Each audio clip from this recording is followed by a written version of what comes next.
Saturday, May 23rd, 2020, Monaco 64, home of alternative economics and contrarian views. Today I want to talk about the devastation of our monetary system, the crack-up boom or the hyperinflation. Crack-up boom is a term used by Ludwig von Mises in Human Action. I'm going to reference him today. Before that, I want to talk about the monetary system and how it's been floating around as a non-system really since 1971 with no anchor. And what that has done, of course, is create an environment where governments, banks, households, everyone has more access to debt. And it's been especially so in the last 20 years. Of course, in the beginning of this debt-based or fiat currency system in the 70s and 80s, early 80s, it wasn't as easy to get the credit. But Paul Volcker, of course, he kind of put the system back online by allowing the market actually to set interest rates. Interest rates, of course, went up to 20% in the early 80s, and that's what's helped the system expand as much as it has. I think, though, if you look at from the early 2000s until now, we've seen a huge acceleration in the creation of money and credit, of the national debt in the US especially. So the more debt is created, the more money is in the system, the more people borrow, the more people need to be able to service that debt. And that's why we've seen the central bankers become more and more active in interfering in the bond market to keep interest rates low, because they know if they allow interest rates to be set in the free market, interest rates would be a lot higher. So we've had this upside down world where more and more debt is led to lower rates in the developed world. And we've come to a point where everyone has been so conditioned to debt, to access to debt. Everyone's been, and by everyone I mean the public, the corporations, the governments, and other institutions like local, state, and government institutions. They've been so conditioned to consuming what they haven't produced yet, because that's what borrowing is. You borrowing your future production, your future efforts, and that has sort of made people completely blind to the fact that they'll have to pay this bill one day, and if not they, their children, grandchildren. And I think we're coming to the point where the bills become so big that the powers that be, the governments, the central banks, and even individuals and corporations, they're on the last hurrah, so to speak, in my opinion. And they've used the current crisis as an excuse for that. And that's why I think we are very close to von Mises' crack-up boom. He also calls it the katastrophenhausse in German, or the flight into goods. We're very close to it. Why don't PhD or mainstream or Keynesian economists see this? Well, because they look at economics as a science. They look at it through equations. They don't look at human action or psychology like the Austrian school does and von Mises does. Before I reference human action, I'm going to reference another one of von Mises' book, The Theory of Money and Credit, this one here. And towards the end, he talks about the choices that society has to make. And I think it's very pertinent to what's happening today. It's his concluding remarks on page 499. And he says, the present unsatisfactory state of monetary affairs is an outcome of the social ideology to which our contemporaries are committed, and of the economic policies which this ideology begets. People lament over inflation, but they enthusiastically support policies that could not go on without inflation. So, what are these policies? And by inflation, of course, he means the expansion of money and credit. Rising prices are not inflation, as you should already know by watching my videos. They're the consequence thereof. Policies like government benefits, unemployment benefits. I know people pay into these things, but governments always skim off those payments. It's not a perfect insurance scheme. Military spending, government projects.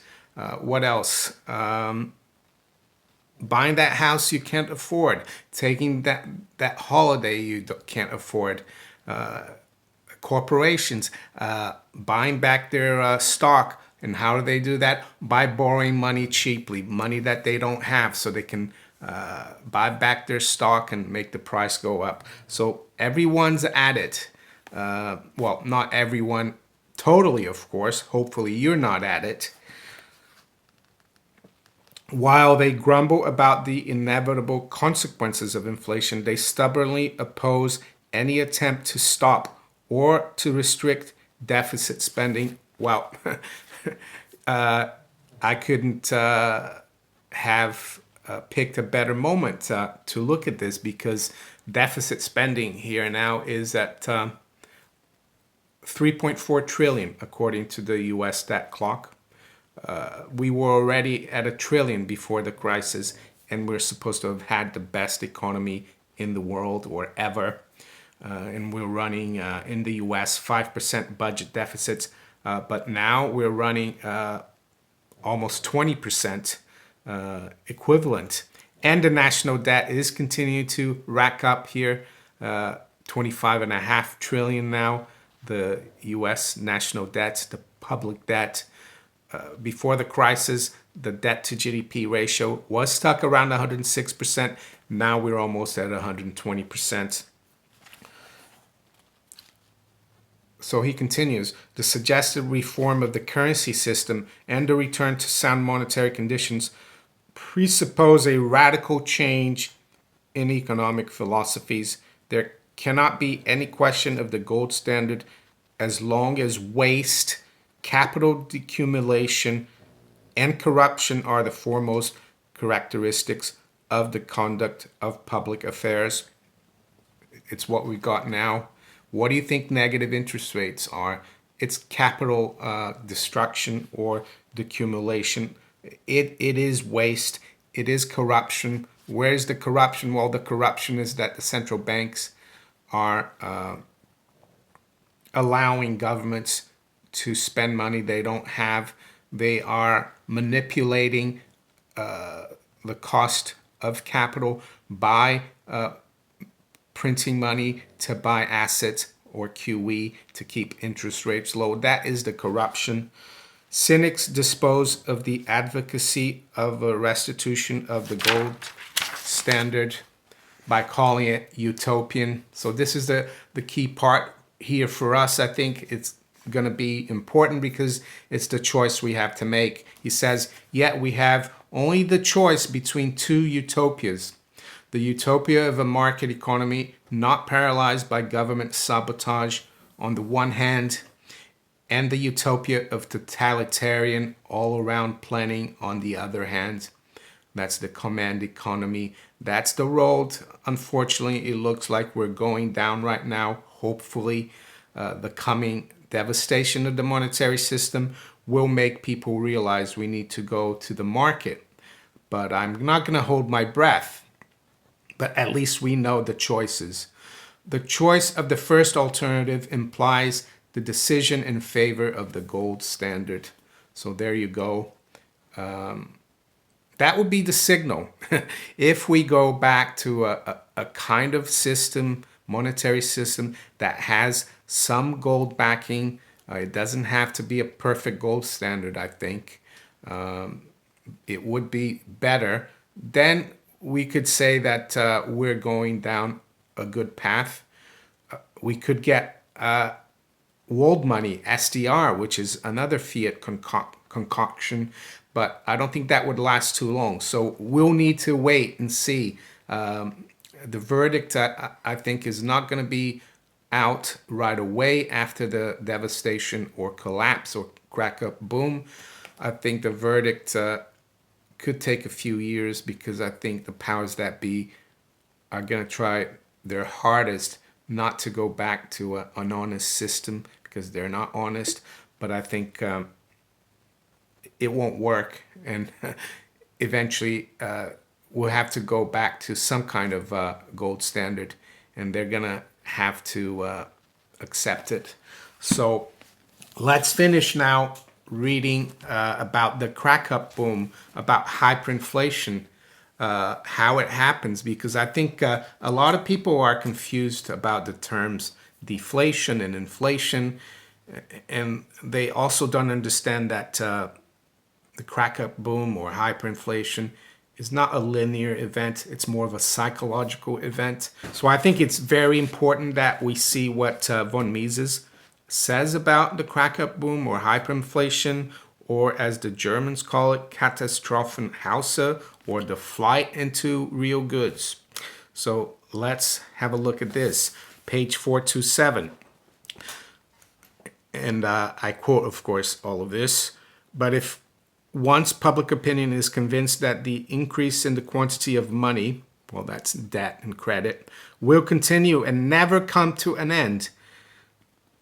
I'll just pause here. Jay Powell recently said, I think it was on 60 Minutes, that the debt right now, we shouldn't worry about the deficit spending, all the inflation that he's creating or helping the government create through money printing.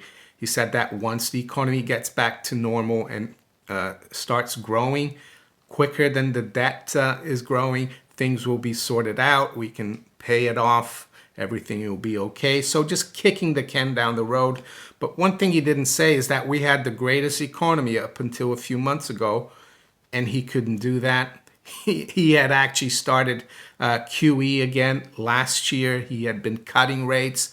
So what makes him think that that will be so? And I think that's what's making people realize that this creation of money and credit will never end. I think people are going to start twigging onto it. And that consequently, the prices of all commodities and services will not cease to rise.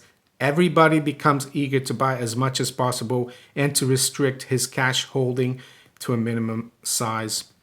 For under these circumstances, the regular costs incurred by holding cash are increased by the losses caused by the progressive fall in purchasing power. The advantages of holding cash must be paid for by the sacrifices which are deemed unreasonably burdensome.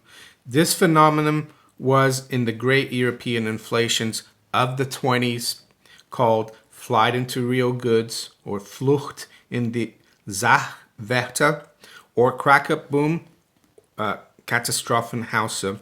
The mathematical economists, well, these are the Keynesians and the PhD economists, even though I have to say that not every PhD economist is a Keynesian, are at a loss to comprehend the causal relation between the increase in the quantity of money and what they call velocity of circulation. The characteristic mark of this phenomenon is that the increase in the quantity of money causes a fall in the demand for money. The tendency toward a fall in purchasing power as generated by the increased supply of money is intensified by the general propensity to restrict cash holdings, which it brings about. Eventually, a point is reached where the prices at which people would be prepared to part with real goods discount to such an extent the expected progress in the fall of purchasing power that nobody has a sufficient amount of cash at hand to pay them. The monetary system breaks down. All transactions in the money concern cease. A panic makes its purchasing power vanish altogether. That's the hyperinflation. People return either to barter or to the use of another kind of money. The course of a progressing inflation is this. At the beginning, the inflow of additional money makes the prices of some commodities and services rise. Other prices rise later. So there you go. It doesn't all go at once. That's why we still see some prices very depressed, some very high. The price rises affects the various commodities and services, as has been shown, at different dates and to a different extent. The first stage of the inflationary process may last for many years, and especially if you're doing it worldwide. While it lasts, the prices of many goods and services are not yet adjusted to the altered money relation. There are still people in the country who have, or in the world for that matter now, who have not yet become aware of the fact that they are confronted with a price revolution, which will finally result in a considerable rise of all prices, although the extent of this rise will not be the same in various commodities and services. These people still believe that the prices one day will drop. These are the people who don't understand deflation. They keep saying that we're going to get lower prices. The deflationists, the Harry Dents of the world, and others. Waiting for this day, they restrict their purchases and concomitantly increase their cash holdings. As long as such ideas are still held by public opinion, it is not yet too late for government to abandon its inflationary policy. So there you go. There is a way out, but as I said, there's very little signal that that's happening. We saw yesterday the budget deficit in the UK go to the highest ever for the month of April. I think it was almost like 60 billion. As I said, the US is going to probably be running $4 trillion deficits. I mean, that's where the national debt was in the mid 80s, and now it's what they're adding to the debt every year. It's just mad.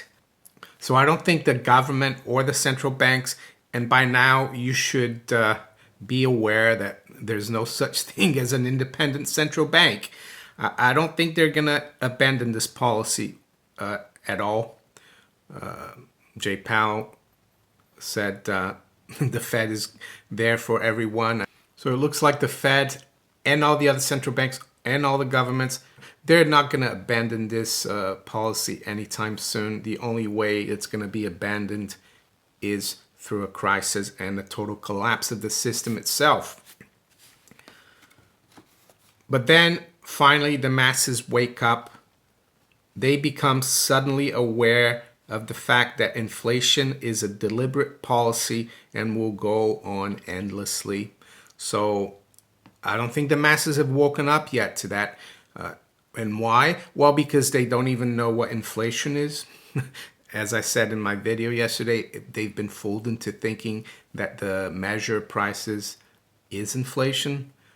But when they realize that the massive money printing, the massive increase in the debt is inflation itself, that will change. A breakdown occurs, the crack-up boom appears, everybody is anxious to swap his money against real goods, no matter whether he needs them or not, no matter how much money he has to pay for them.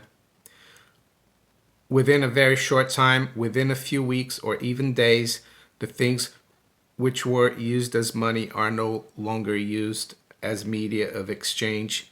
They become scrap paper or scrap digital entries as well, I would say. Nobody wants to give away anything against them. It was this that happened with the continental currency in America in 1781, with the French mandat territorial in 1796. That was after the assignats. They came in with the mandats. And with the German mark in 1923. It will happen again whenever the same conditions appear. If a thing It has to be used as a medium of exchange. Public opinion must not believe that the quantity of this thing will increase beyond all bounds. Inflation is a policy that cannot last. So I told you about the national debt, how it's jumped so fast, especially against GDP. We're almost at 120%. The scarier thing about the US debt clock and the debt situation is when you go forward into 2024 and see that the national debt right now has been forecast at 45 trillion, another 20 trillion in 4 years, and that the debt to GDP by then will be 247% of GDP. If you have the app for the US debt clock, the app shows you 2028. That's even scarier. I think we're into the 70s in terms of debt, trillion that is. And the debt to GDP is at 500%. So I don't think we're going to get to those levels of debt because I think everything is going to implode and collapse before that happens.